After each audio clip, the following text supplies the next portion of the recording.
let's see. Let's see if I can make the second. Yeah. So you see the second slide now? Yep. Yep. Okay. Agriculture originated at least 14 times, as many as 23 separate times in human history.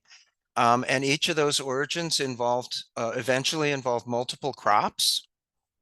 Um, Less well appreciated, agriculture also originated around 20 known times in non-human animals. I suspect there are quite a few more than that. This includes farming by damselfish. Here I have a table. Snails, polychaete worms, but most relevant to tonight's topic, uh, it includes agriculture by fungus farming termites, fungus farming beetles, and fungus farming ants.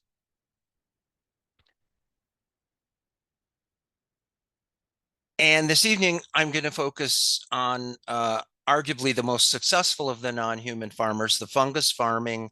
Sometimes they're called attine ants. I focus on them partly because they're my favorite group of organisms on the planet, but also in part because I've been lucky enough to spend my entire 35-year career studying them. This is an exclusively New World clade of 247 described species, but there are many more undescribed species. We're discovering new species all the time.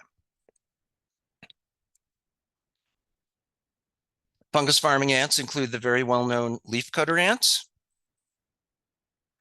Nests of leaf-cutting ants, as you may know, in the genus Atta can be huge with thousands of garden chambers.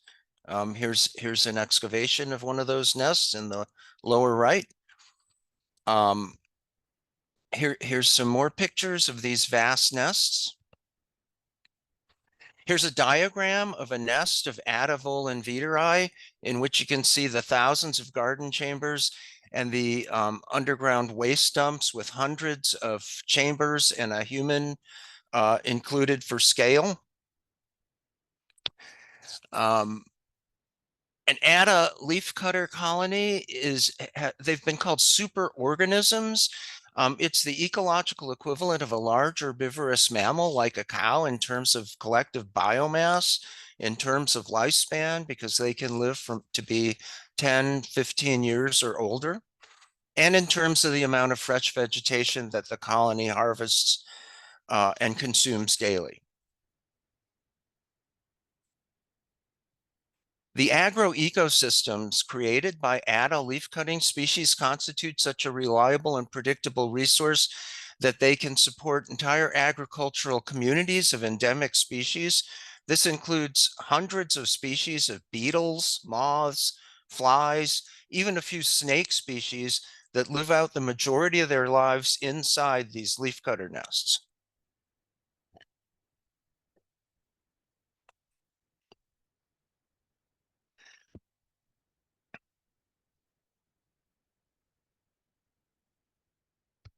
But the leafcutters are not directly consuming the leaves. Instead, their garden fungus is pre-digesting the plant matter for them. Let's see.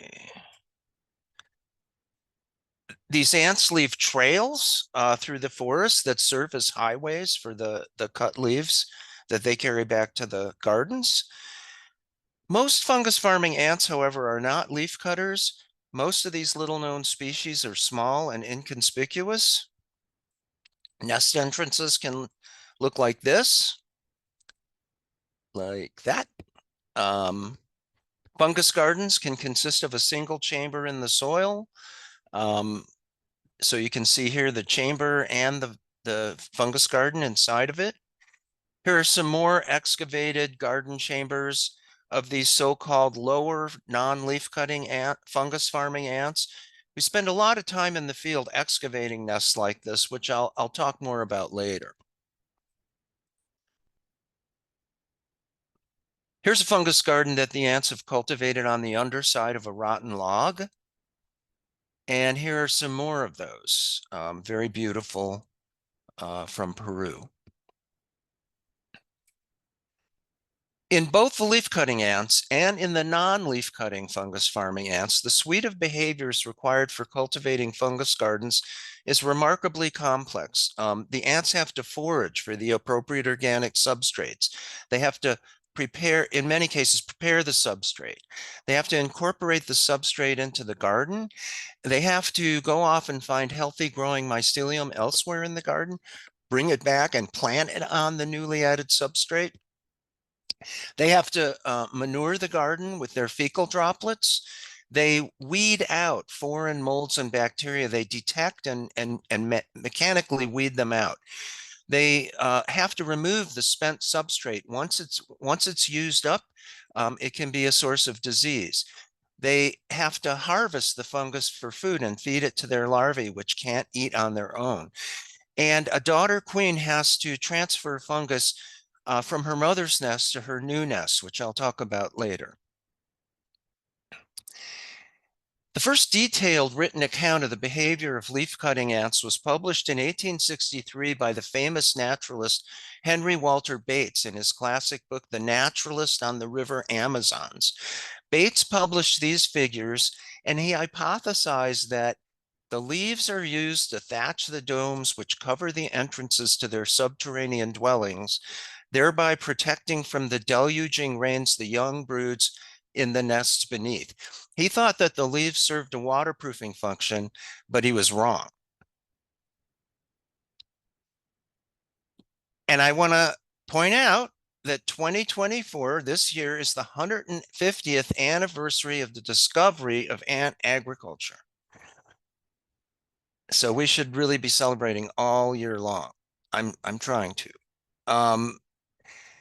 In 1874, the real nature of fungus gardening was discovered. In his 1874 book, The Naturalist in Nicaragua, Thomas Belt wrote, "I believe the real use the ants make of the leaves is as a manure on which grows a minute species of fungus on which they feed, that they are in reality mushroom growers and eaters."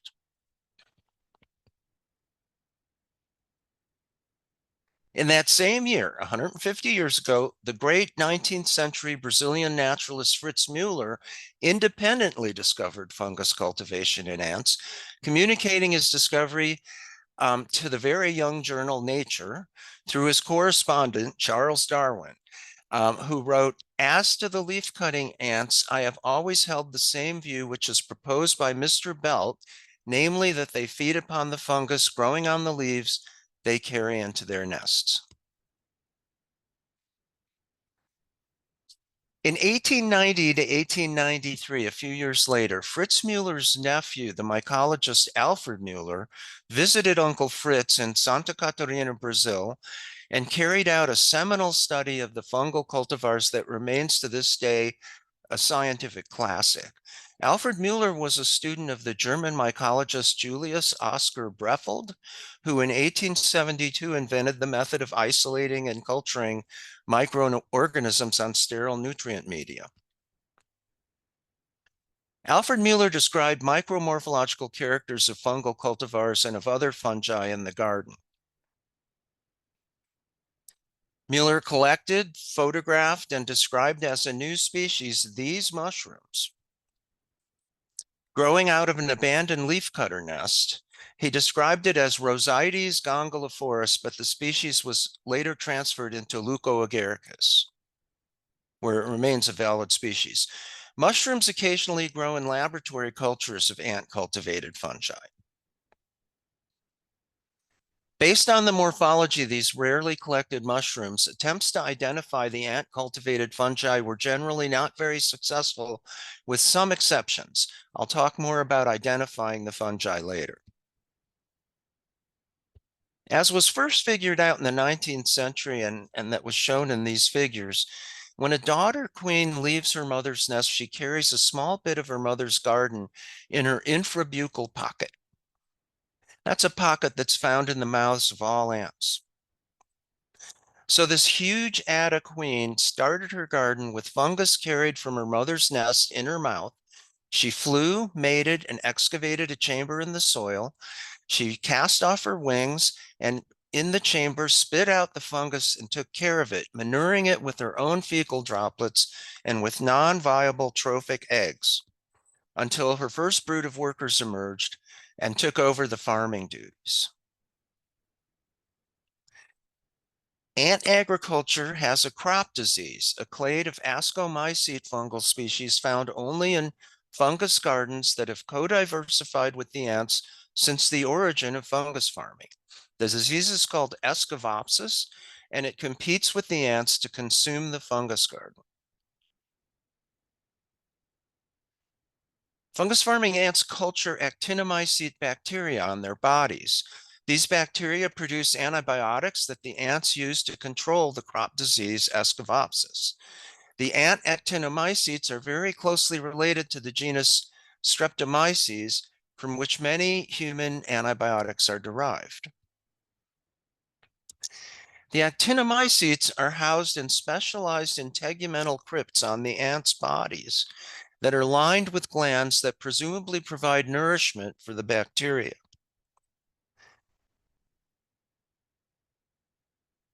Recently, we were able to observe these crypts in fungus farming ants preserved in Dominican amber. Dominican amber is about 15 to 20 million years old. So ant agriculture is minimally a four-part symbiosis with three mutualists, the ants, their fungal cultivars, and the antibiotic-producing actinomycete bacteria, and one parasite, the Escovopsis crop disease. Additional consistently occurring microbial symbionts continue to be discovered in ongoing research. Now, because researchers have always wanted to know, and I'm one of them, how ant agriculture evolved, they've attempted to reconstruct fungus farming ant phylogenies, evolutionary trees, for over a century.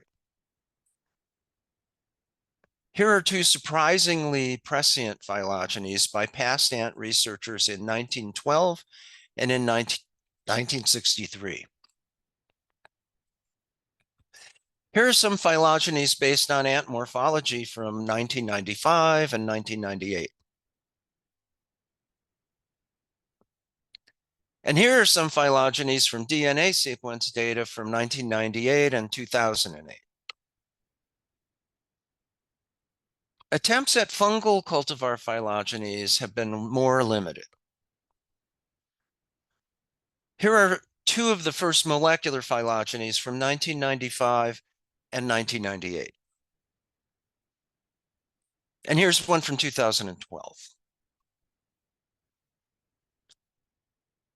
In this tanglegram, which juxtaposes an ant phylogeny on the left and a fungal phylogeny on the right from 2015, the ant tree is based on 4 genes and the fungus tree is based on only 1 gene. The problem with all these early fungal phylogenies is that the few genes available could resolve these groups of fungi, the big groups in the colored boxes, but they could not accurately resolve how those groups are related to each other. Nonetheless, as early as 2010, we could see a pattern in which broad phylogenetic groups of ants, this tree on the left, cultivate broad phylogenetic groups of fungi, the tree in the middle, that are parasitized by broad phylogenetic groups of Escovopsis, the tree on the right.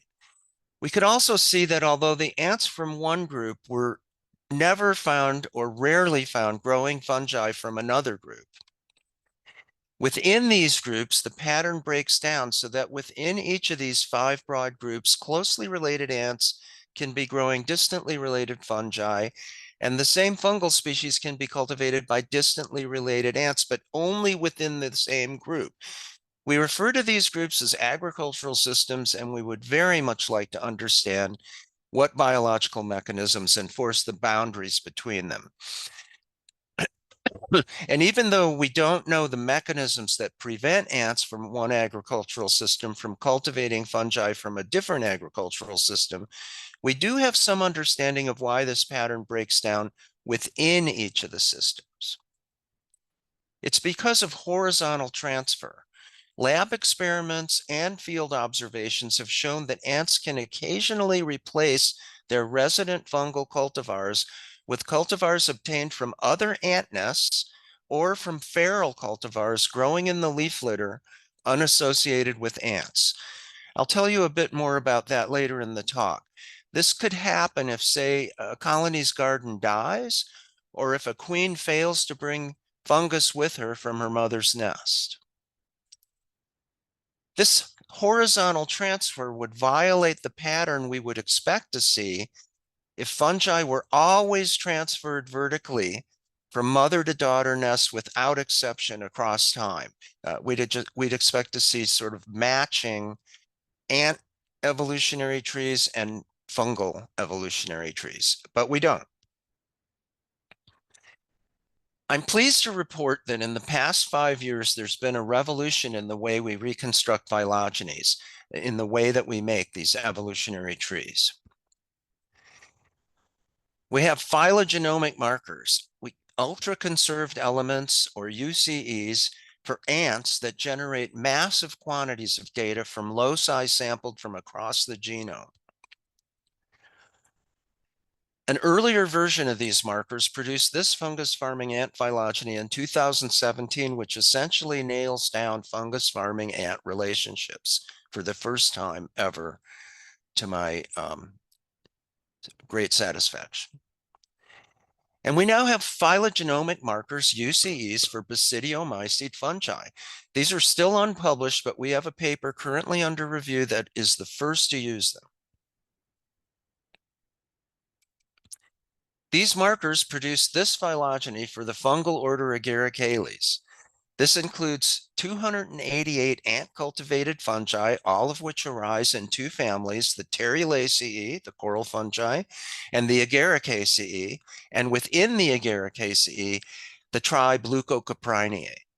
The Agaricaceae includes, of course, as you know, Agaricus bisporus, the common grocery store mushroom, which, as you know, is widely cultivated and eaten by humans.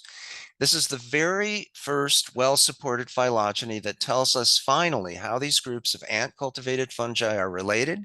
And because it's a chronogram, a dated phylogeny, it tells us when these groups arose.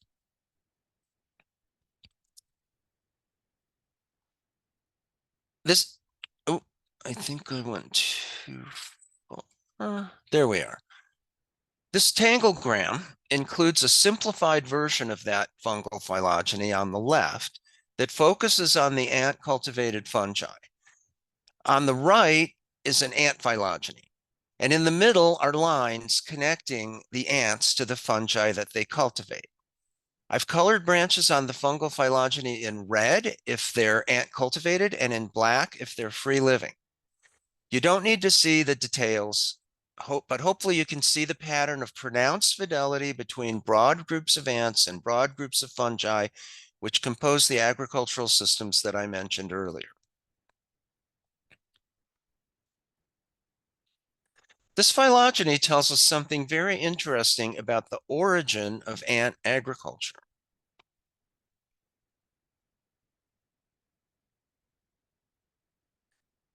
Our ant and fungal chronograms indicate that both lower fungus farming ants on the right and the lower fungal cultivars in the yellow boxes on the left originated 66 million years ago, coincident with the end of Cretaceous mass extinction event.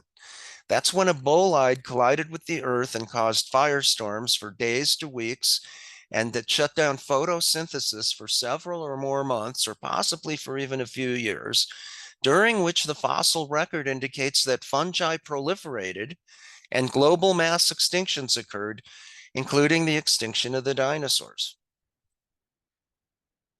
As pointed out by the ecologist Dan Jansen and by Dan Jansen, the types of animals most likely to survive such conditions were small semi-subterranean detritivores or their predators, including, among the former, invertebrates specialized on locating and consuming decaying organic matter or scattered dormant seeds and insects.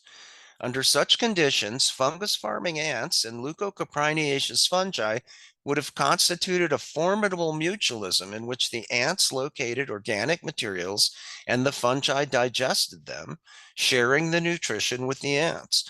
This allowed both partners to persist through a period of mass extinctions. Interestingly, the sister group of the fungus farming ants, which by definition arose simultaneously with them, is the subtribe Dacetina. The Dacetina are not fungus farmers. Instead, they're specialized predators.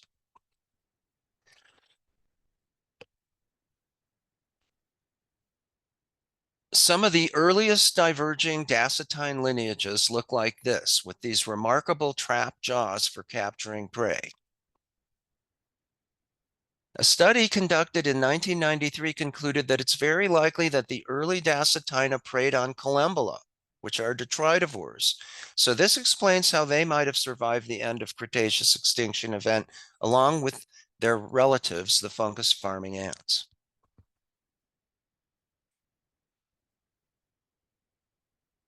This tanglegram indicates that the first fungus farming ant species, this red arrow on the right, cultivated two different but closely related groups of fungi, the two red arrows on the left.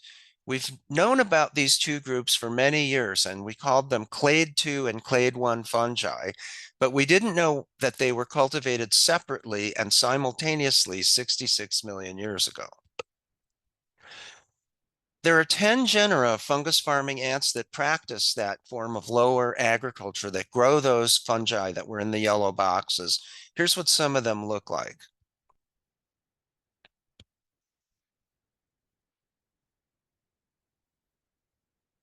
Most lower fungus farming ant colonies are small, with dozens to a few hundred workers. They can have a single garden chamber. Notice how the garden of this species is suspended from the chamber ceiling in long strands. That's a gardening trait. It's what we think is a gardening trait of the earliest fungus farming ants. Here's another single garden chamber containing a lower agriculture fungus garden. We know of 5 cases in which a free-living mushroom was collected in Central or South America that, when DNA sequenced, proved to be the same species as, or very closely related to, a known lower ant-cultivated fungus. This suggests that, although the ants cannot live without the fungi, the lower fungal cultivars are capable, at least temporarily, of living without the ants. From generalized lower agriculture in the yellow boxes, we get a number of evolutionary transitions to different, more specialized forms of agriculture, such as this transition to coral fungus agriculture.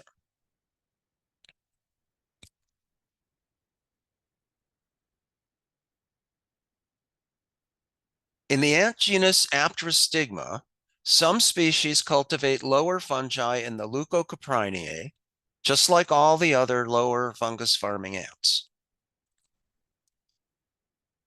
Here's one of those species, Apterostigma auriculatum, on its typical leucocopriniaceous lower fungus garden.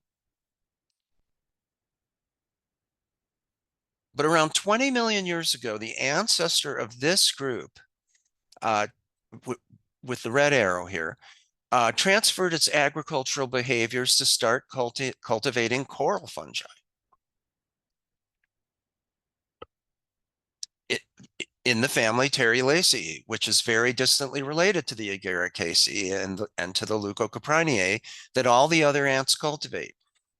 Humans use agricultural knowledge to cultivate new crops all the time, but this is the only known case of a shift to a completely new cultivar in ants. And the coral fungus cultivars, although closely related, are the products of 2 independent associations with ants. In one of the coral fungus groups, Myrmecopterula velohortorum, the gardens are enclosed in a protective tent-like veil that is woven by the ants from the extremely elongate aerial fungal hyphae, which allows these ants to build their nests in unusual locations, like on the trunk of a tree and on the underside of a leaf.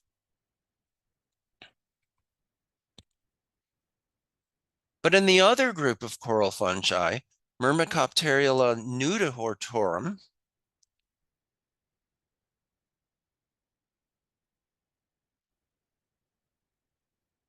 the garden lacks a veil.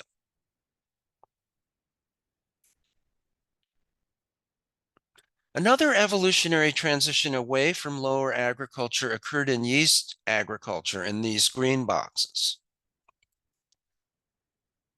Unlike the typical white cottony mycelial fungus garden you see here, in yeast agriculture, ants cultivate a very different growth form in which the garden consists of these little yellow nodules. Most fungi typically grow as mycelium, linear branching chains of connected cells, but fungi growing in the yeast-like phase are clumps of unconnected single or maybe a few connected cells. Except for the fungus farming ant yeast gardens, yeast phase growth in the entire fungal order Agaricales is unknown. Here's another example of one of those weird yeast gardens. As in the lower fungal cultivars, there have been 6 known collections of free-living fungi that when DNA sequenced fell within the yeast fungus clade, suggesting that in yeast agriculture, the fungi are also capable of living apart from the ants, at least temporarily, and that when they do this, they grow as mycelium rather than as yeasts. They also revert to mycelial growth when cultured on agar in the lab, and they grow as mycelium in the ant nest where they cover the bodies of the larvae.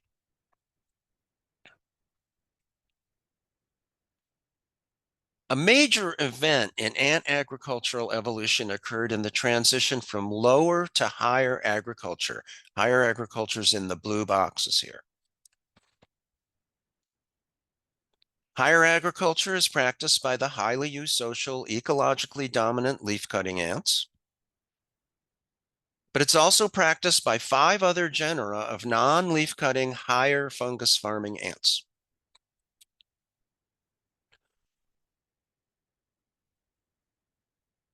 The transition from lower to higher agriculture, which clearly involved genetic changes in the fungus, occurred around 30 million years ago on both the fungal and ant phylogenies, which agree amazingly well about this date. And if domestication is genetic change in a cultivar that increases its fitness in the agricultural symbiosis, all higher, there's a number of traits in the higher fungi that would qualify as domestication traits. For instance, all higher fungi consistently express gongolidia, swollen hyphal tips that are produced by the fungus and preferentially harvested and eaten by the ants. Clusters of gongolidia can be seen on the surface of this higher agriculture garden. In addition to gongolidia, higher fungi are also polyploid, unlike lower fungi, which are typical diploids, and have increased expression of plant digesting and detoxifying enzymes, many of which are concentrated in the gongolidia.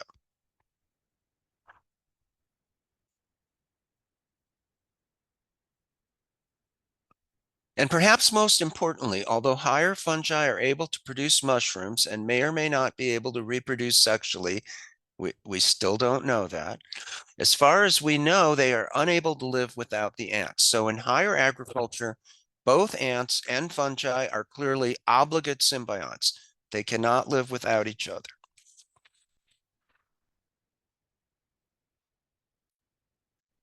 The transition from lower to higher agriculture, which clearly involved genetic changes in the fungus, is, as I have said, occurred around 30 million years ago. And both the ant and the fungal trees agree on this. Using the UCE ant phylogeny, in 2017, we reconstructed the biogeography of higher fungus farming ants. And we found not surprisingly that they originated in South America.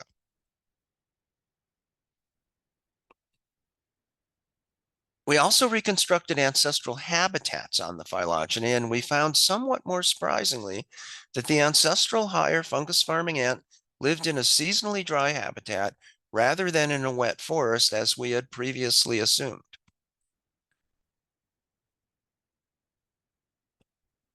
Significantly, the origin of higher ant agriculture, both in the fungi and the ants, occurred after the terminal Eocene event, which happened around 35 million years ago, and it's indicated by these red lines. The terminal Eocene event set off a period of global cooling that resulted in the expansion of drier habitats and grasslands throughout the world. In South America, this resulted in the fragmentation of what was previously continuous wet forest. Humans have exerted artificial selection on their domesticates by, among other things, isolating them from their free-living gene pools, including by moving them away from their places of origin.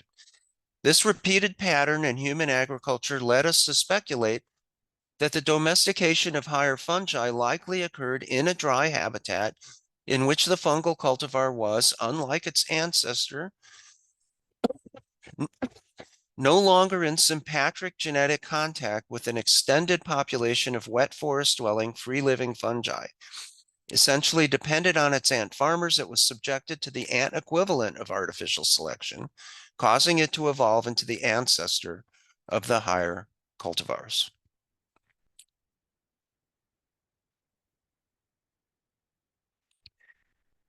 Well, perhaps my highest research priority is tracking down rare fungus farming ant species that have a high likelihood of providing critical new data about the evolution of ant agriculture. Because even as vast tracts of habitat are being destroyed forever, 43% of fungus farming ant species are known only from their original collections, and that means their fungal cultivars remain unknown, as do almost all other aspects of their biology.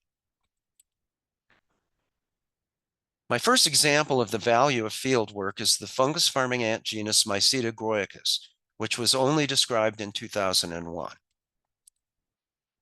Here's what one of the 4 Mycetogroicus species looks like. In 2008, we knew that Mycetogroicus was the sister group to the higher fungus farming ants, but we didn't know what fungi they cultivated. So we didn't know whether Mycetogroicus was cultivated lower fungi or higher fungi. Was it part of the yellow group or was it part of the blue group? To solve this problem, a group of us went to Uberlândia in Minas Gerais, Brazil, where we knew one of these species, Mycetogroicus ceradensis, occurred. We located nests and started to dig, and we were shocked to find that the garden chambers of this species are 3.5 meters deep. That's pretty deep even by fungus farming ant standards. So in 2012, when I needed to collect more specimens of this genus for a genomic study, I decided that we would go after a different species, one that had been collected on the banks of the Araguaia River, and which I therefore thought would have much shallower nests. Well, I was wrong about that and discovered that nests of this species are also more than 3 meters deep and that the garden chambers are underwater during the rainy season, which is a whole other biological puzzle that somebody needs to figure out. But this field work allowed us to identify that the fungi grown by both species and to determine that Mycetogroicus is a lower fungus farmer. It's in the yellow group. This in turn allowed us to identify on the ant phylogeny, and now more recently on the fungal phylogeny, the precise branches on which higher agriculture arose. This information will guide future genomic work to identify the genetic change that took place in ants and fungi during the transition to higher agriculture.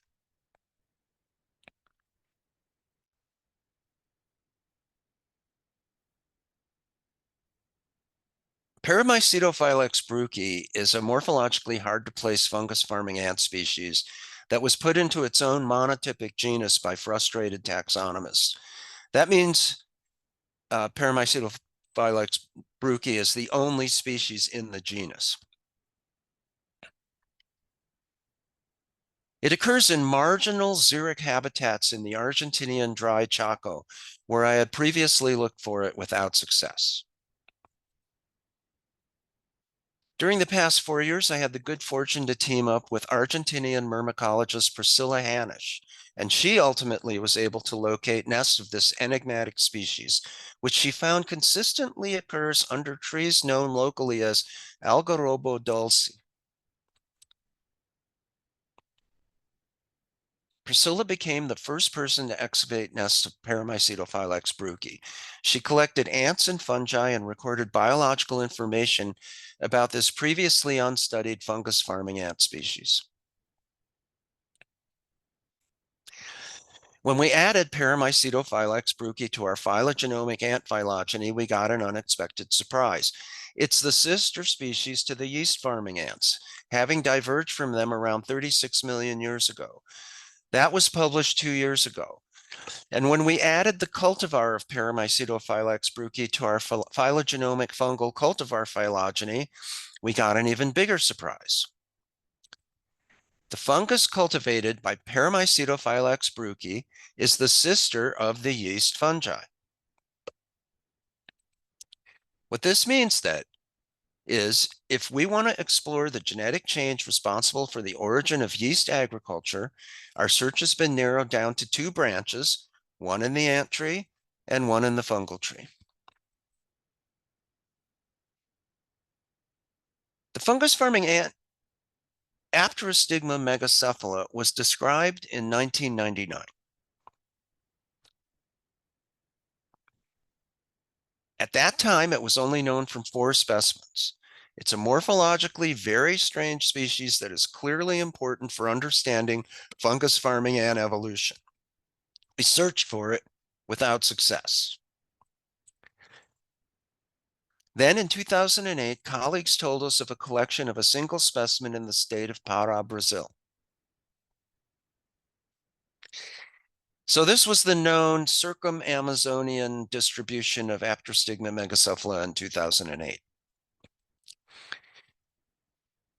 My graduate student at the time, Jeffrey Sosa Calvo, went to Carajás and located a population of Apterostigma megacephala. Here's a photograph he took of Apterostigma megacephala on its garden. The location of this population is in the Carajás National Forest, which you can only access with special permits, which are checked at this security checkpoint, which is the equivalent of a border crossing. And once you're inside, you need to watch out for these giant trucks. You can't tell from this picture, but the wheels on one of these vehicles are around 13 feet tall. That's because the Carajás National Forest is a vast tract of pristine forest surrounding the world's largest open pit iron ore mine. It's such a big hole that it's visible from space, at once awe-inspiring and horrifying. And look how little those trucks look. And I just told you how big they are.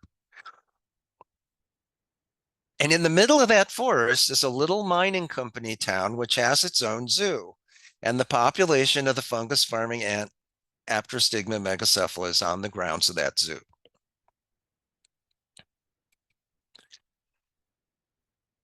Here's the position of Apterostigma megacephala on the ant phylogeny. It's a very early diverging lineage. You could say it's a very primitive fungus farming ant. When we obtained DNA sequences for its fungal cultivar, we got one of the biggest surprises of our careers.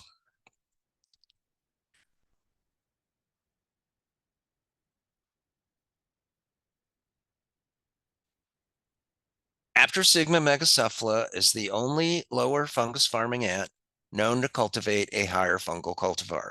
It grows the leafcutter cultivar Leucoagaricus gongylophoros.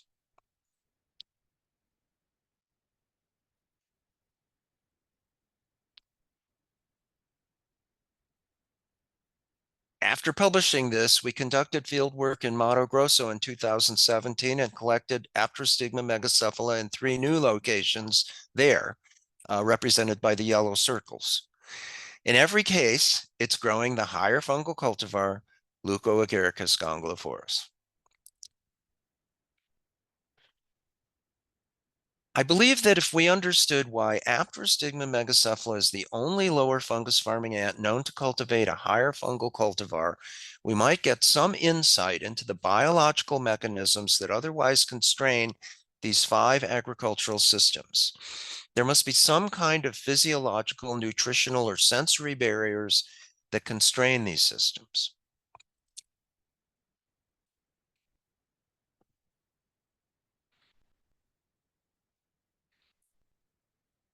I hope you agree that these examples demonstrate the importance of seeking out rare and poorly understood fungus farming ant species and understanding their biology, especially with regard to fungal associations.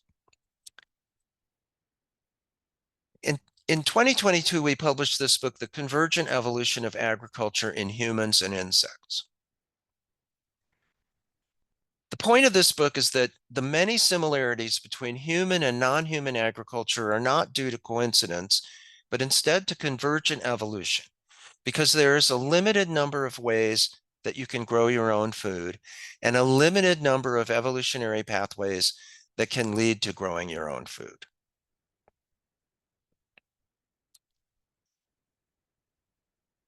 So that sums up my research. People frequently ask me about the benefits of this research, by which they usually mean, how does my research benefit human economics? Well, one benefit is that at this point in time, many dozens of antibiotics have been identified by studying the fungal cultivars Ascovopsis and the actinomycete bacteria, including antibacterials, antifungals, and even antimalarials. A number of promising anti-cancer compounds are currently under study. Fungus farming ants have practiced agriculture and controlled diseases with antibiotics for 66 million years, whereas humans have practiced agriculture for less than 12,000 years and utilized antibiotics for less than a century.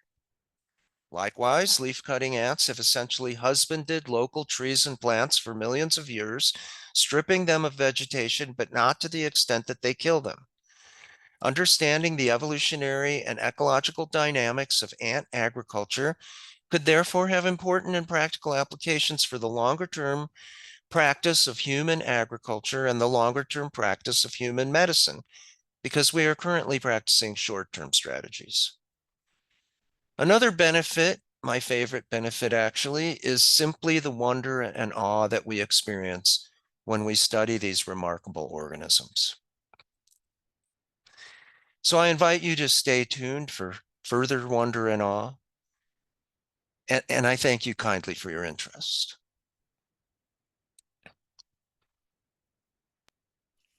Wow. Thank you so much, Ted. That was awesome. Okay, I think we have some questions in the chat. Let me just, Okay. several questions in the chat. So I'll start with the first question.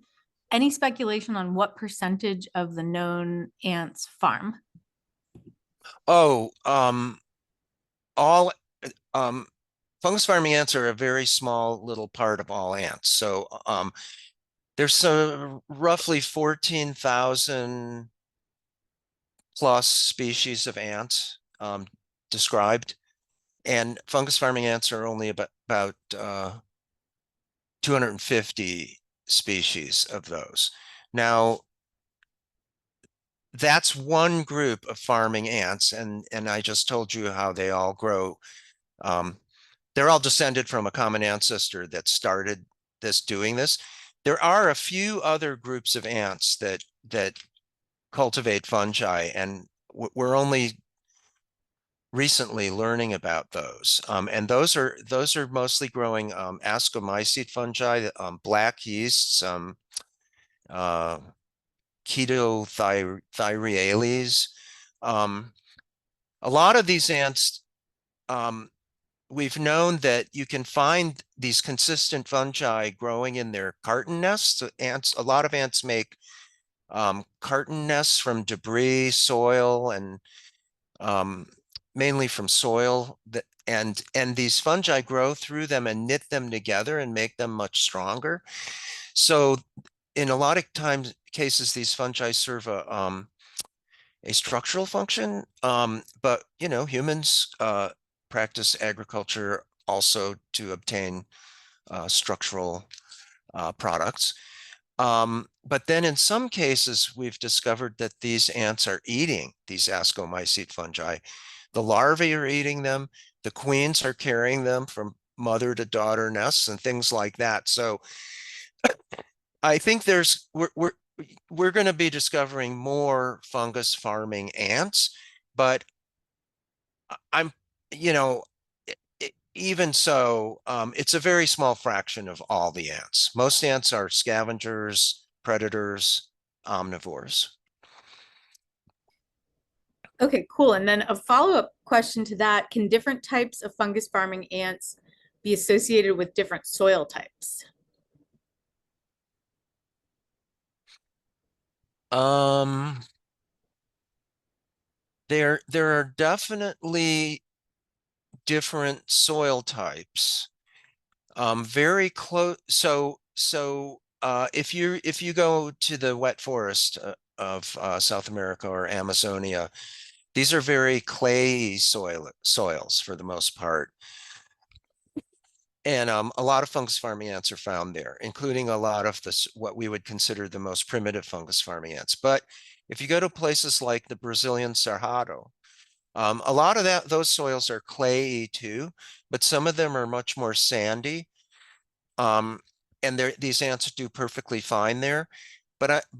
And then you can go to beaches and places like that, and there are particular ants that specialize on those kind of habitats. So in that case, maybe you could say the ants are only found on that particular kind of sandy soil. But in other cases, I'm not sure that they're consistently. I couldn't say that closely related species can be in very different soil types. Okay, well that's interesting. Yeah, and another question, um, is anyone currently studying or doing field research on, I'm gonna try to say it correctly, Trachymeromex septentrionalis? Did I say Yeah. it right? I don't know if I said it right. You can say Yeah, it. that's it. Trachymermex septentrionalis, which is one of our few local fungus farming ants. I mean, it's actually the only one that makes it this far north. If you go, excuse me, if you go a little farther south, there's a few more. And then if you get down into Texas and Louisiana, they actually have their own leafcutter species down there. But is anyone doing research on there has been a fair amount of research over the years. There was a guy named Sam Beschers at University of Illinois. He may still be doing some research on Trachymermex septentrionalis. Um, I heard of a group recently that did something. So there's sort of spotty on and off research. Walter Schinkel down in Florida, who's now retired but still active, he did a fair amount of research on Trachymermex septentrionalis. But I'll say this: we need more people. We need more people working on it, and it's right in our backyards. Excellent. Another question, when feeding the fungi, are different species of ants harvesting specific plant species? So we're talking about the leaf cutters here. The lower, I didn't really talk about what the substrates are for the lower fungus farming ants, but they're not cutting leaves at all. And they are collecting different kinds of plant matter like flower parts, um, leaf bracts, things like that, that they can carry, pieces of fruit. Um, they take a lot of insect frass, insect droppings. That's sort of like a little bit of a pre-processed plant material that they can take. But the leaf cutting ants, which do hit plants, there is kind of a major divide, and that is between grass cutting leaf cutters, we call them leaf cutters, but grass cutters, and the ones that actually cut leaves and flowers. And the grass cutters tend to occur in places where there's a lot of grass, as you might expect. But within those categories, let's take leaf cutters. They're pretty Catholic about what they'll take. They when a colony's really young, it prefers to take shoots and small tender leaf things because they haven't grown up a whole cast of these cutting workers. But once a colony is mature, they will hit full grown trees and all that kind of stuff, and they don't seem to care what they take. It's true also in the lab. But what they do care about is if they're taking, so these plants in South America, farmers in South America who grow non-native plants hate leaf cutting ants because these plants have no adaptations against them. But the plants that have co-evolved with leaf cutters down there, they have a host of adaptations, some mechanical and many chemical. And what they'll do is, because the chemicals are expensive to make, when they sense that they're being hit by leaf cutters, then they'll start expressing some chemical. And the often the chemical is fungicidal. And so the ants will detect that the fungus is not doing very well. And there's a very fast feedback loop. It has not been studied very extensively, but there have been some good studies on this. There's a very fast feedback loop. So within, say, 24 hours of the fungus not doing well, they will stop foraging on that plant. And so in that sense, they're not picky. It's just that they're not going to keep taking something that is bad for their fungus. And then, you know, uh, months later, because they have a fixed foraging territory. It's very huge, but it's fixed. So the thing I said about how they're husbanding the plants within their territory, they're effective. They'll come back a couple months later and start hitting that plant again. And they might get one good day's worth of forage off of it before it starts expressing those chemicals again. And in that way, it's not like the ants have chosen to be conservationists, but because everybody has co-evolved together, the entire sort of local ecosystem is being husbanded by the ants and not decimated by them. That's interesting. So it's almost like they force a crop rotation in a way. Yeah, Like yeah. that's kind of cool. Okay, well, another question. Are there ant events on the East Coast? Like for mushroom people, we have a lot of community building, citizen science type events. And would there be anything like that for myrmecology? I don't know if I said that right. My Yeah, myrmecology, myrmecology. Yeah. myrmecology, like events or group. Are there events or groups where people meet up? So not, I mean, not local chapters or anything. Once every 2 years, we have a big meeting in Brazil, and once every year, the ant people are often part of these larger groups like entomological groups or uh, social insect groups. Excuse me. And the International Union for the Study of Social Insects will have international meetings and also national meetings.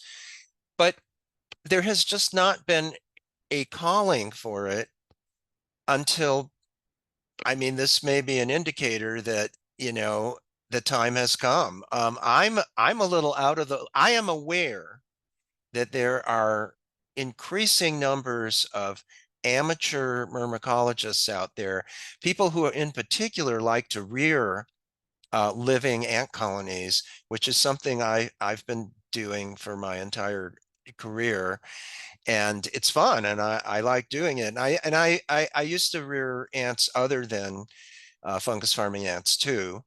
Um, but there was just not a big interest in it. And so I am now vaguely aware that there is an increasing huge interest in, but I'm only kind of peripherally aware of it. So uh, the short answer is no, we don't have local myrmecology groups, but I think that the time is ripe for it, and that whoever asked this question maybe should start organizing one. Well, I'm guessing I'm guessing that was your son. Is that right? Oh, I don't know if Pat's still here, but I think Oh, that, yeah, but I think that we may have yes. a budding myrmecologist. Uh-huh. Oh yeah, okay. Can't turn on the thing, but That's we great. have a budding That myrmecologist, so maybe we can put you in touch. okay. That would be kind of cool. All right. So, but another question, Angela asked, do fire ants have any value in ant farming, or do they target other pests at all? Um, well, first of all, I don't know a whole lot about fire ants, but they don't farm anything.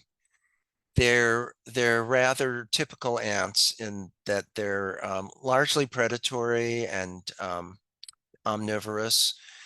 Um, and do they control local populations of anything? I don't think so. I don't know. I guess I really don't know, but I don't think so. And I think what I do know, and what most spermacologists know, is they're very bad on native ants.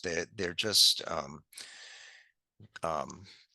they really alter the ecological sort of makeup of the local ant fauna.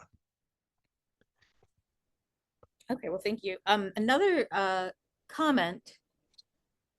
Let's see. This is not really a question. I think this is a comment about the famous gold mine, Serra Pelada, inside the Carajas mining area. Has a famous picture by the Brazilian photographer Salgado showing the famous ant's nest, which refers to hundreds of miners going up and down ladders of the enormous gold mine pit. And uh, Was that spelled soldado, Soldado? I think Salgado, Oh, Salgado, was the name of the photographer, and the gold mine was Sarah Pilat. I'm butchering. I'm sorry. But anyway, I can look in the comments and find it. yeah, Um, and yeah. th So that's interesting. Yeah. that's supposed to be within the iron mine. No, I think basically they just are showing a gold mine, like a famous gold mine that has a photograph called a human ant's nest, because Oh, they think that it looks like the miners going in and out like are oh, of an yeah. ant's nest. So I don't think that it's, I think it's like a ant metaphor rather than a ant literal. But that's a very interesting image, and I will look it up. What kinds of ants farm aphids? Oh, well, there's quite a few ants that farm aphids. So, it, locally Camponotus, Lasius, some Formica. Oh, what's the one that comes out really early? It'll come to me. Um, so a- a- aphids sit stationary on plants, as you know, and drink lots of phloem and make honeydew. And so they're kind of a natural for ants to kind of encounter. And they make it easy. Many species of aphid make it easy for ants. They do it on purpose. They make honeydew to attract ants, because when ants are around, their predators are less likely to be around. But some ants have become specialized on aphids, and it's their main source of nourishment. And in really extreme cases, ants actually have become herdsmen. And these are more with coccids than aphids, but very similar. Um, on the surfaces of plants, this happens in Southeast Asia. The I think believe it, they're Dolichoderous species. They carry the aphids around with them. They not only just protect the aphids, they move the aphids to new sources of nourishment, um, and build shelters over the top of them and things like that. And then there's underground ants. So, many ants are completely or largely subterranean. I mean, they do everything underground, not just nest. And some of these ants have taken up with root feeding coccids to the extent that when a queen flies, very analogous to the fungus farming ant queens, when a daughter queen leaves her mother's nest, she carries a little coccid in her mouth with her, and these coccids reproduce clonally. So she has the the forebear for an entire herd in her mouth when she lands and starts a new colony. That's so remarkable. What an image. That's like really Yeah. incredible. In fact, there's at least one example in Dominican amber of this, of a queen carrying a coccid in her mouth. Oh, that's really cool. Yeah. Oh my gosh. Okay, let's see. We have more questions. Oh, though I just wanted to point out there is an interesting fungus that grows on aphid honeydew, which is Scoria spongiosus or spongiosa, which is like a sooty looking fungus. We see it very commonly here on beech trees, and it looks just like almost coal or charcoal. So it would be interesting to know if that fungus, I don't know, are there any ants associated with Yeah. that It fungus? it Probably it not based on what you so you said. can see it on the bodies of the aphids or No, on you the see it leaves. all over the Uh, tree. I mean, it can be very large. Like, Oh. It, I can I send you think some the pictures. fungus is growing on the honeydew of the aphids. So the Correct. aphids, Oh. and then the Yeah. fungus comes after they have secreted enough for it to start growing on it. Wow. Anyway, we'll send you some pictures of that, and you can tell if Please. you think we Yeah. should be looking for any ants around that. But the next question was: are there many entomopathogenic fungi that impact fungus farming ants, like Ophiocordyceps? Escavopsis attacks the fungus, but what about fungi attacking the ants? Yeah. They definitely have the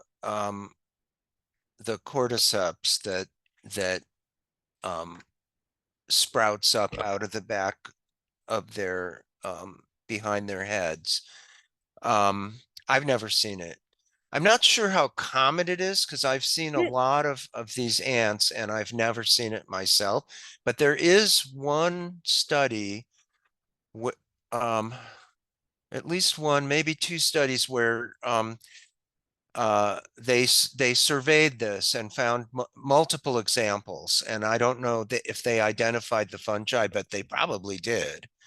There Um, is a Ophiocordyceps Kim Flemingi or Kim Flemingi. I think Kim Fleming. I think maybe someone who studies, maybe an entomologist, but who found this. And I think we've had several observations at different like NAMA events of this Ophiocordyceps species that grows on ants. So I'll type it in. I'll well, type. on ants in general or on fungus farming ants? No, I mean I don't know the type of ants it Oh, grows on. I'll put in. So I guess is it known to grow on fungus farming ants or? yeah. There's this paper, and maybe it's two papers that definitely established that, and I think it's mostly was on queens. I don't know why. Um, but so I know that it's on at least leafcutter ants. Whether it's on lower fungus farming ants, I've never seen it. I've seen it, I'm going around just collecting ants generally. I've seen it. Um, I've seen dead ants clinging to tree trunks with, that are completely parasitized. But they're not fungus farming ants.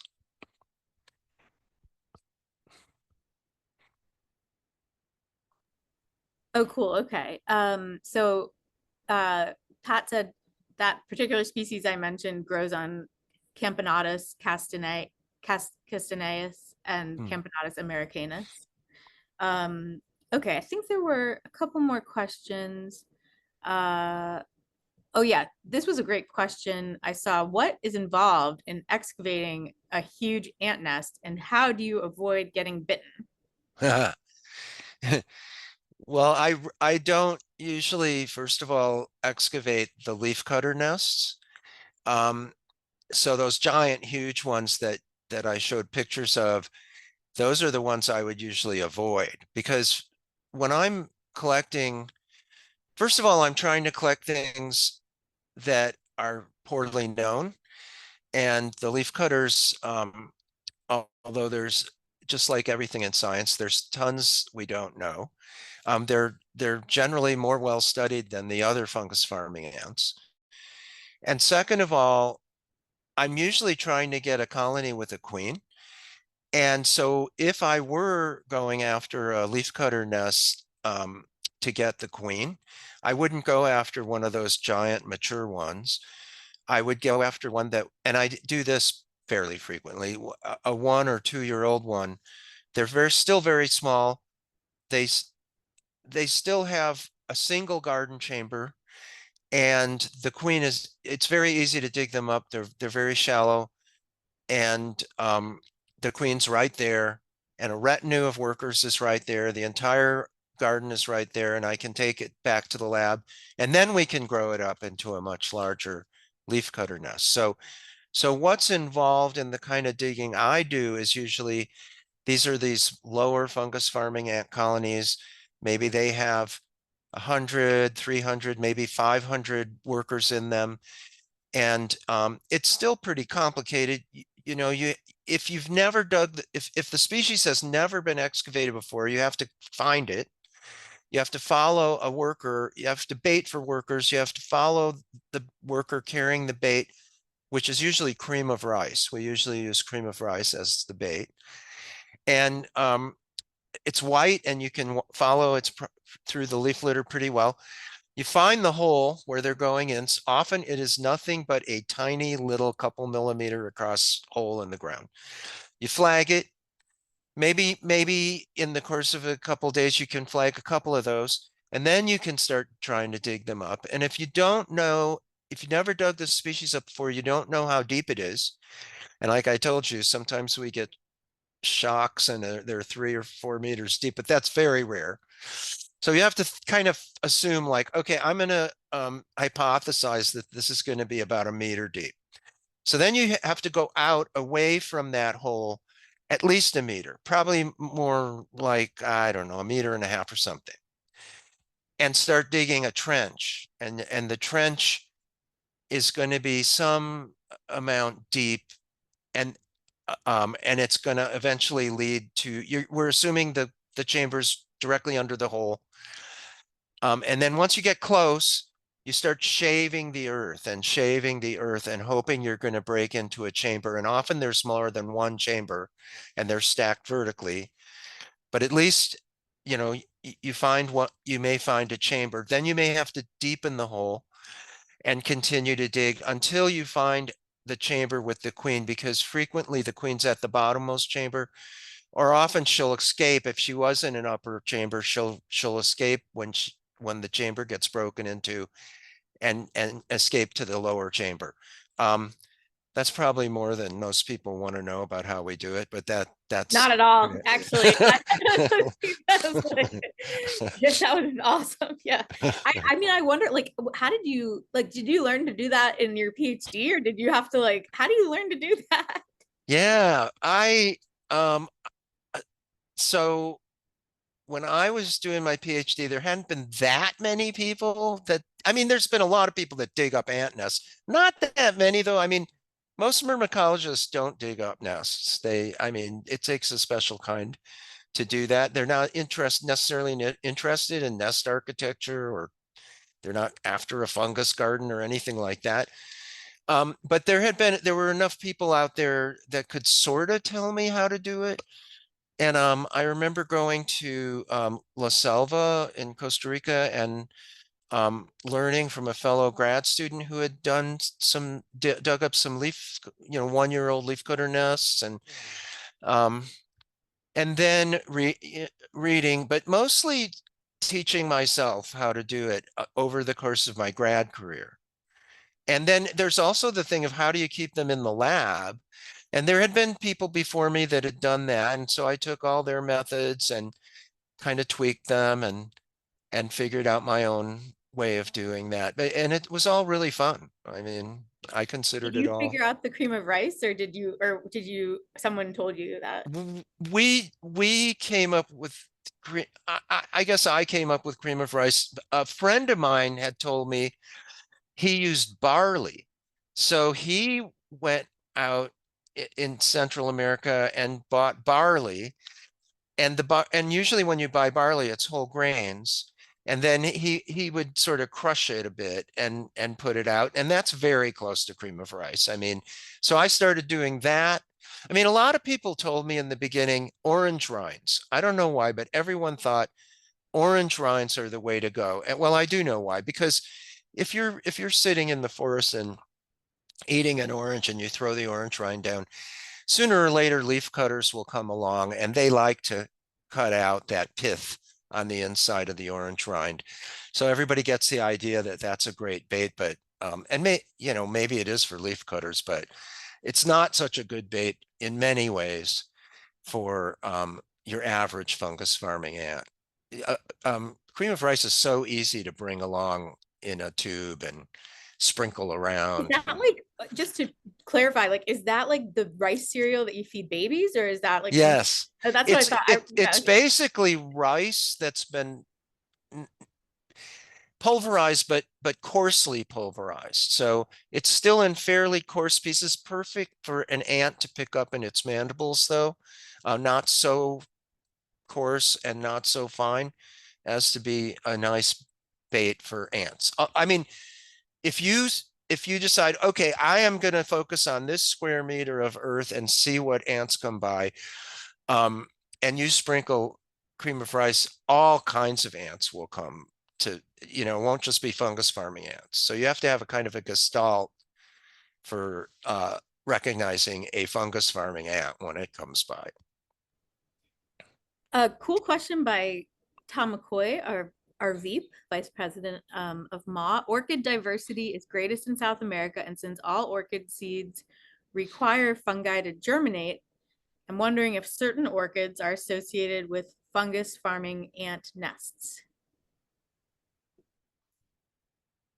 None that I know of.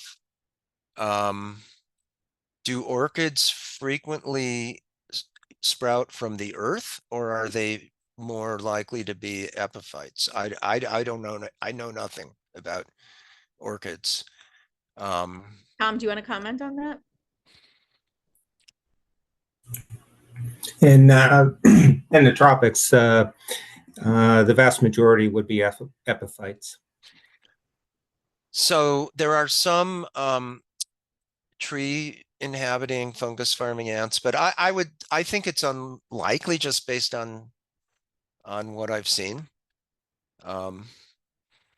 But that's not to say there might not be other ants that preferentially take orchid seeds and are attracted to the fungi. I just wanted to point out, and I hadn't seen this, that Pat mentioned that the fungus I was talking about, the Scoria spongiosus that grows on the aphid honeydew, Pat and his son have observed one of those types of ants, was it Castaneus or Americanus? I can't remember, eating the fungus. So Oh that's my gosh, yeah. really? So maybe should they take some documentation of that? Yes, yes. I personally think any example of ant fungivory is worth recording. Because when I started out, it was just generally thought that ants were not fungivorous. And like I was saying before, you know, especially now, as time goes by, more and more frequently, we're discovering examples of ant fungivory. One of the things I always wonder is, does it take any kind of a physiological leap to eat fungi if you're normally eating meat or if you're an omnivore? And I used to think, well, maybe, it probably does, but Now I'm not so sure. I mean, humans eat fungi and we're Yeah, I would think like, omnivorous. I mean, I think like the cell walls, like I think those cell walls of fungi, like definitely have some interesting Yeah. uh kind of I think they have chitin in them. yeah, they have So chitin and other and yeah, and similar kinds of uh difficult to digest uh you know things. But I think but I mean, I guess like digesting an animal is probably pretty hard, right? yeah. I mean, we have yeah, I don't know. Anyway, that's really interesting. Mitch had a great question. The last ant species that was a lower farmer that was farming the higher fungi. You mentioned ants may collect another fungus if their colony dies. Could those ant species could they have just gotten lucky when hunting for a new colony and started cultivating the higher fungi species? Sorry, Mitch, if I got anything wrong with that, just Oh, jump okay. on. So Yeah. he's probably referring to Apterostigma megacephala, lo, the only lower fungus farming ant known to cultivate a higher fungus. And so, um, yeah, they could, but there's two things that had to happen. The first one is they must not have had whatever barrier it is that every other lower. I've looked a lot at the patterns of violating those agricultural systems. Let's take a particular agricultural system and let's ask the question, do we have any records of ants within that system cultivating fungi from outside of it? And then I've collated all those records, and one of them that's pretty inviolate. I mean, there are ones that happen, like there's asymmetrical kind of patterns. So some of the higher fungus farming ants can be found growing lower fungi. But the opposite is not true. Like no lower fungus farming ant has ever been found growing higher fungi, except Apterostigma megacephalus. So I think, yes, one of the things that could have happened is they accidentally encountered it, and that may happen all the time. And in most cases, they accidentally encounter a lower fungus farming ant encounters a higher fungus and doesn't take it. Or it takes it and it rejects it. They never wind up growing it. But so there's a second thing, and that's whatever that barrier is to being able to grow it. And Apterostigma megacephala doesn't have that barrier. And Apterostigma megacephala diverged from all other fungus farming ants something like 48 million years ago. So it's been on its own lineage track for that entire time. It was not growing Leucoagaricus gongylophoros 48 million years ago. Leucoagaricus gongylophoros wasn't around then. Fortunately, we know this stuff now. So it must have acquired it at some point, probably in some strange way like that, but it also had the second thing, that it was able to take it. So maybe it has something that primitive fungus farming ants had that that now it's the only one left that has it. And it may not be something it has, it may be something it doesn't have, some barrier, physiological barrier or something that it doesn't have. I need somebody to figure this out and tell me. You had also mentioned that the ants have genetic changes that you can track. What sort of genetic changes are they showing that you're tracking? Well, so I'm not tracking anything. I'm not a geneticist looking at gene function and all that, but I have sort of, in this paper that I currently have in review, we did just a little bit of that as a sort of a byproduct, and then fortunately there's all these people out there that I work with that are doing that. One of the things is the ants lack the ability to biosynthesize the essential amino acid arginine. So all other ants can biosynthesize arginine, It's never been an issue ever before. And we've been able to trace this back kind of where it looks like the original fungus farming ant, the ancestral fungus farming ant, had already lost the ability. And now the idea is, oh, well, then the fungus probably supplies that for them, and it probably does. But then when we look at, is it really upregulated a whole lot? I think the current thing is that it is to some extent, but so are two other amino acids that ants can make. And this is mostly, most of this work has been done in leaf cutting ants and in Leucoagaricus gongyliflorus. And it looks like it's upregulating it in those gongolidia that the ants are eating. But other things, That's good. the ants have, I'm not going to be very good at telling you all the genetic changes in the ants, but there's quite a lot of them.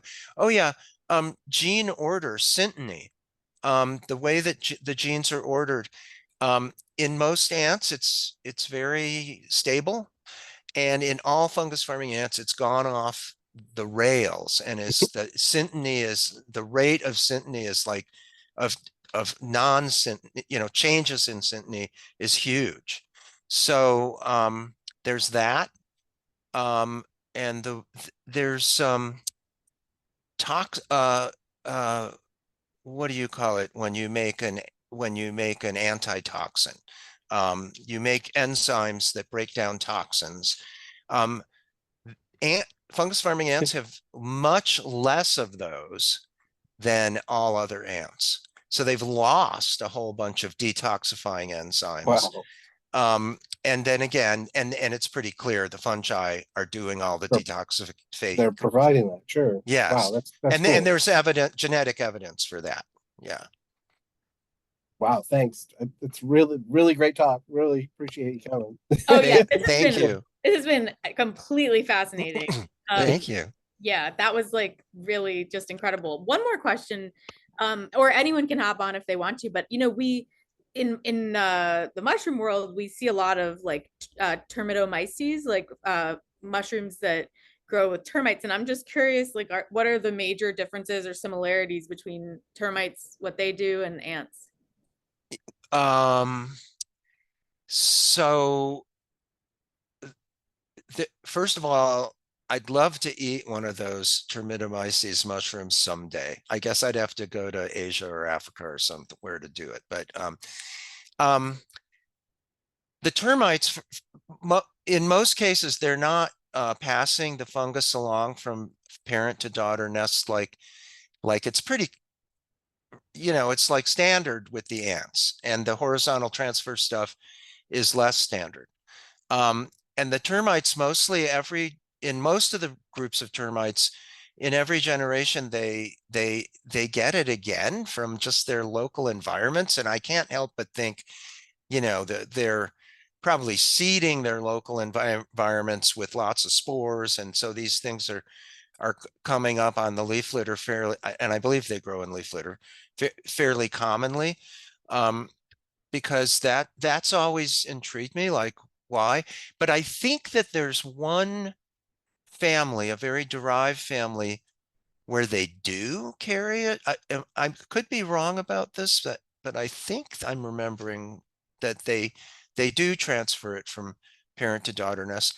Otherwise, let's see, they bring in grasses, dried grasses and stuff, and they process them in their guts. And then I think they grow the mushrooms on their feces. Is that possible? They make combs, and they're inoculated with the fungus.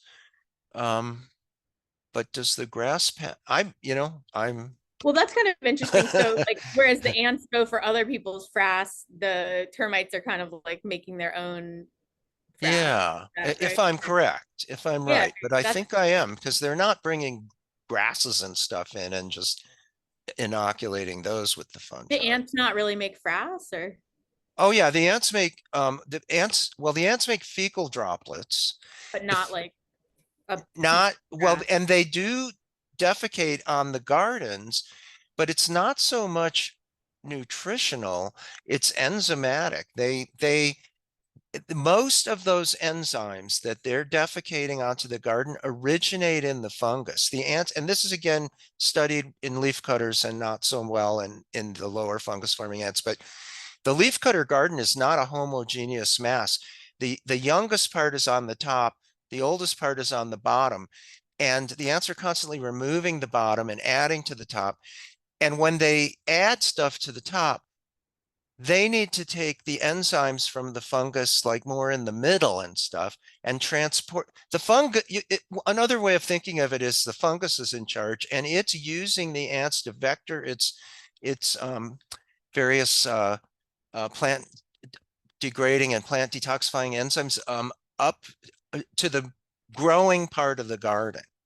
So, so I think the fecal droplets in fungus growing ants serve a very different purpose. That They're seems not like they're they're like not compost. nourishing. That's like they're like kind of composting, like where you have to like mix the that's like Yes. kind of cool, really cool. I mean, I'm not sure how many. I mean, there's undoubtedly microorganisms involved too, and people are just now starting to identify those. Oh, very cool. Well, I guess one more question because we're really coming up on time. Megan asked, the yeast fungi that form hyphae on larvae, are they causing damage to the larvae? And also, is there always a one-to-one ant species to fungal species ratio, or do some ants farm more than one species? Oh, Are there ants who wow. are poly? Yeah. Well, first of all, we think it's a complicated thing, but we think a given ant species can be found cultivating more than one fungal species, often in different geographic places or something. But how common it, but let's put it this way: sister species of ants can be found growing different species of fungi for sure. And so it isn't one-to-one, and I would say there's probably less species of fungi than there are of ants. So some species are being cultivated, of fungi are being cultivated by, quite a few ant species. And the patterns across broad geographic distances and stuff are super interesting. But I want to answer that other question, which I'm now. Oh, I can get it for you. It was the yeast fungi that form hyphae on Oh, larvae. yeah. Are they causing damage to the larvae? That is a graduate thesis waiting to be done by somebody. That is like a really, really important and interesting question. There are some evidence that those fungi growing on the bodies of the larvae and pupae are protecting the ants from other parasites, especially parasitic fungi, maybe bacteria. That they're serving that function. And there is I mean, I'm very interested in the role of larvae in the colony level physiology of the nest in fungus farming ants.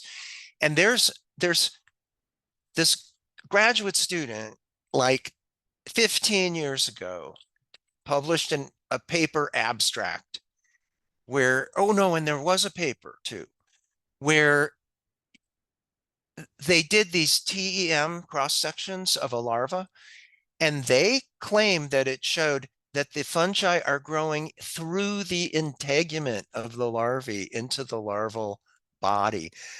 That needs to be, that needs to be further researched. Well, pivoting to the last question that I see, which is about like the future of ant research. So for a 13-year-old in Central Virginia who is looking to pursue myrmecology, would you recommend any particular programs in our region? Like what are the best college programs where people are studying ants? Oh my gosh. Well, I'd say you're in luck because we're becoming a pretty good destination. University of Maryland, George Washington University, the Smithsonian. We in my department, we currently have two people that have done large amounts of ant research, and the other one being Sean Brady. And we've together, advised quite a few graduate students, or co-advised them with people at University of Maryland and George Washington. At George Washington, there's Scott Paul. He's a fantastic ant ecologist and a really nice guy too. And I've just heard through the grapevine, I think it's okay to say, that a really great myrmecologist, Evan Economo, is about to be hired as the chair of the University of Maryland Department of Entomology. So we've got a little ant nexus going on here. So you have some great choices. Well, it sounds like that ant conference needs to be in Maryland then. Yeah. And invite all the citizen scientists. Well, that was terrific. Thank you so much, Dr. Schultz, Ted. What a talk. That was Well, just fantastic. And thanks to everyone for the excellent questions, great participation. And this was just a delight. And again, sorry for the early